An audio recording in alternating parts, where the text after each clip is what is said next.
Cadola Watches, a brand that speaks to the racing community. Together with the watch, you always get these kind of instruction manuals as well as the warranty card. The warranty shows that you have 2 years international warranty. Mine isn't signed because it's a review piece.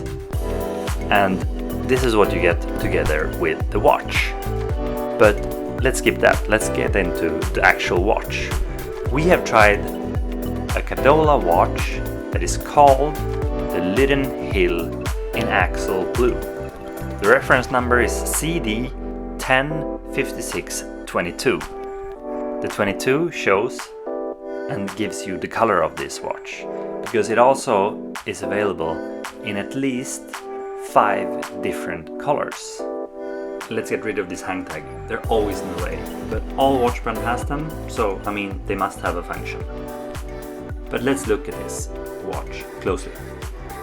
We got a 41mm case, 12mm thickness, and the band is supposed to be 26mm. It's hard to actually express what 26mm means when it comes with a watch with an integrated bracelet, but you will see it on my wrist later and you will get a better view. We got a butterfly clasp and the steel link runs really smooth. When we shorten it, you will see how it looks on my wrist. It comes with a Japanese automatic 3-hand movement together with a date. This is basically everything you need from a watch like this. It got this 70s vibe. It looks a little bit like, you know, the old Rolex Oyster Quartz, but also has a lot of inspiration from the Super X, of course. All these watches have inspiration from the 70s design, if I understand correctly. Removing the strap from this is quite easy. It's easy to remove, harder to put back. You will see that. The spring bars I think are only like 12 or 13mm, which makes them part of the weak link of this watch. But it wasn't too tricky to remove them. You just put your spring bar tool in there. And this we do because we want to show you how the watch case actually looks like. Usually we always do this to see the lugs. On this watch the lugs doesn't really matter, or they do, but they're completely different when you have what you can call an integrated bracelet. So let's look at this guy. As I said, 41mm case. This is the diameter of the watch, but it wears quite different, I would say, because the shape of this case is completely different. But it's a very popular case kind of design nowadays. We see many different brands do this, and Cadola have done it as well. Setting the time on this watch, it is as easy as it always is. But make sure when you set the date that you put the time on 6 o'clock, because that is when the date wheel is not activated. And you don't want to change date when it's activated, because that might damage the movement.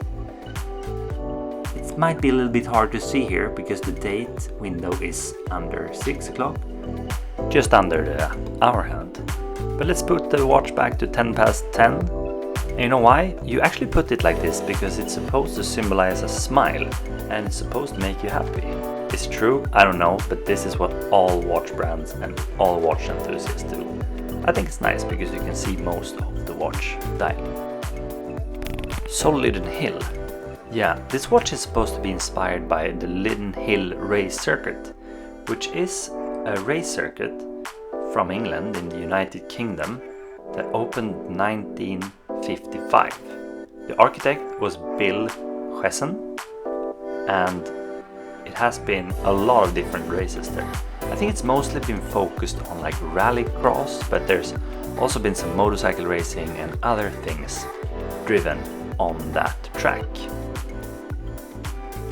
Here, when you have the black background, you can really see how crispy blue this dial in. I like the contrast between blue and orange. On the back you can see Cadola and the watch band, and also some specifications of the watch. The steeling is really smooth. It has these brushed pieces And you can probably guess, but it's extremely comfortable to wear as well. To open it up, we have this butterfly clasp. It's a standard butterfly clasp, nothing too great, nothing too bad. It's just a standard butterfly clasp. But let's shorten this link. It's very straightforward, I would say. You have the arrows as you have on a lot of watches. I usually like to open the clasp, so it's a little bit easier to get hold of this. And here you do, as you always do, you take this kind of sprint pushing tool that you need to have. You can find them really cheap on eBay. But you just push these kind of sprints all the way through. You need to be quite firm here, because sometimes when a watch is new, they can sit really hard here. So you just push this sprint out, then you just take your hands, pull it out, and you do the same. I measured that I needed to take 3 links off. And then when I do that, I usually take 2 from the bottom part and 1 from the top. So the watch balance towards me a little bit better. So then you just do the same as I do here. You just push the second sprint out.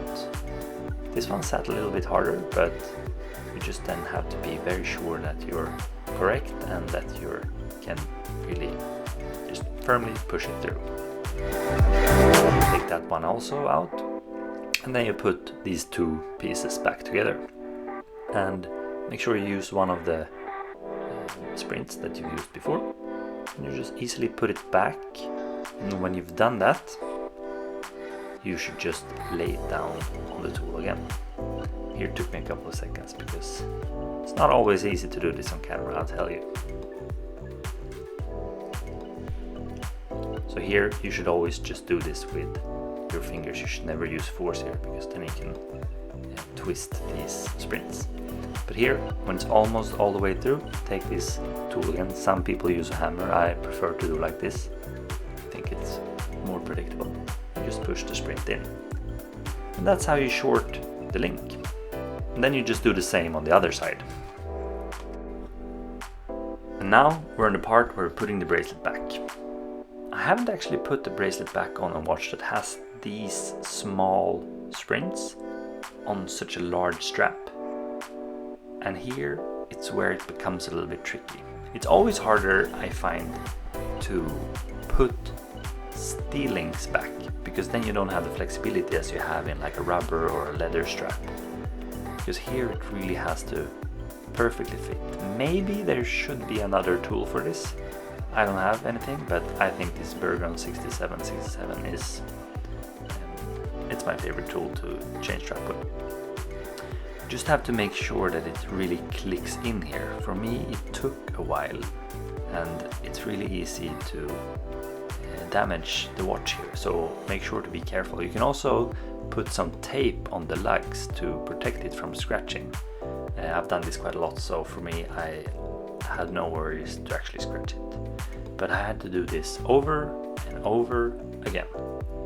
But after a while I managed to finally get it through. And there we have it. And then you just have to pull it a little bit so you make sure that it actually is stuck.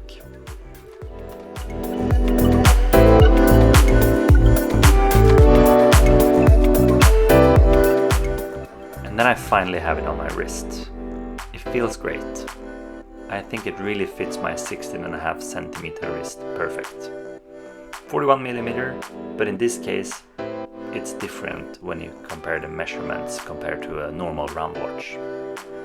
With that said, we want to thank you guys for watching. I hope you liked the video. Let us know what you think about the video and about Cadola, and make sure to subscribe and give us a thumbs up if you like it.